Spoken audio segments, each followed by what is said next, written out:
6.47 guys. Tak sempat ni nak buka puasa kat rumah. Yang aku peliknya bazar tak ada kat area hospital ni. Macam mana kalau orang shift petang nak beli makanan? Aduh, confirm jam. Tak ada ke orang macam sedekah-sedekah ke apa kan? Oh, aku ada ni. Ni aku tunjuk.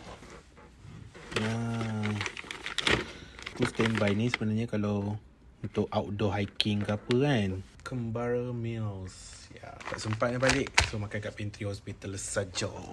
Kenapa kau putih aku gelap? Sebab aku putih je sangat. Ini ada bag, ni tak ada bag. Kiranya yang ni boleh guna food warmer. Ni boleh masuk microwave. Satu ruas ni 1 cm. 2 cm. Oh, apa dah? Tu masuk dalam microwave dalam 60 saat. Kal, cuba beritahu kenapa tak ada bazar dekat hospital?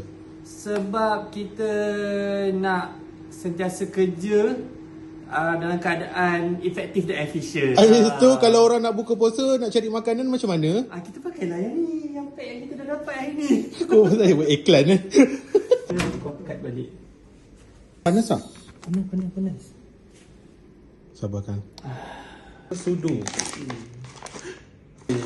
Oh, ada bekas. Okey. Tak ada pinggan, kita boleh. Oh, ada 2. Satu nasi, satu daging. Kata letak dalam ni.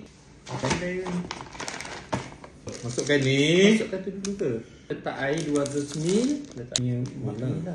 Oh, ni kalau kena letak air. Cantik tak botol air kita? Kita tak nak tunjuk. Lagi tu dah tunjuk lah. Air biasa boleh, yang tak payah air panas. Ni kau anggap 200 ml lakon ke? Dah bunyi guys. Asap. Masya Allah. Busuk. Kau lapar? Aku Lapar tak? Aku lapar lah. Puasa kan. Kalau puasa tak lapar, pelik. Ya, aku tak lapar. Tak. Aku kan dilindungi Tuhan. Dia bergelekak ni. 7 dah.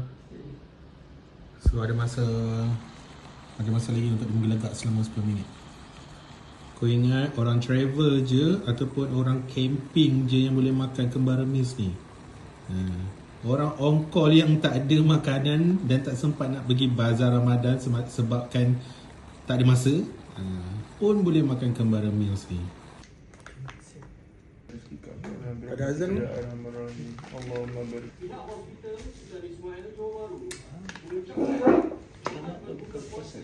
Sama buka puasa, pesakit-pesakit semua.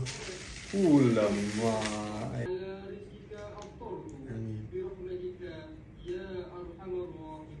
Amin. Assalamualaikum dan salam wabarakatuh.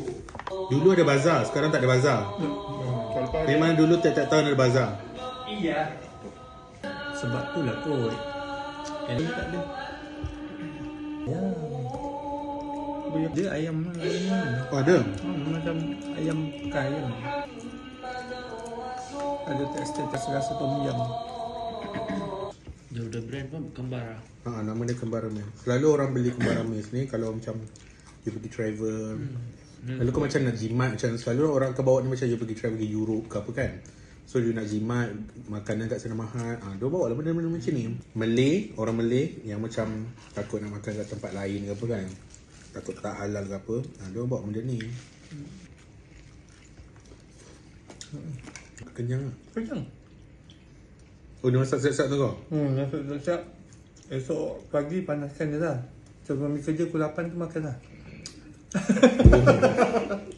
Patut bertenaga.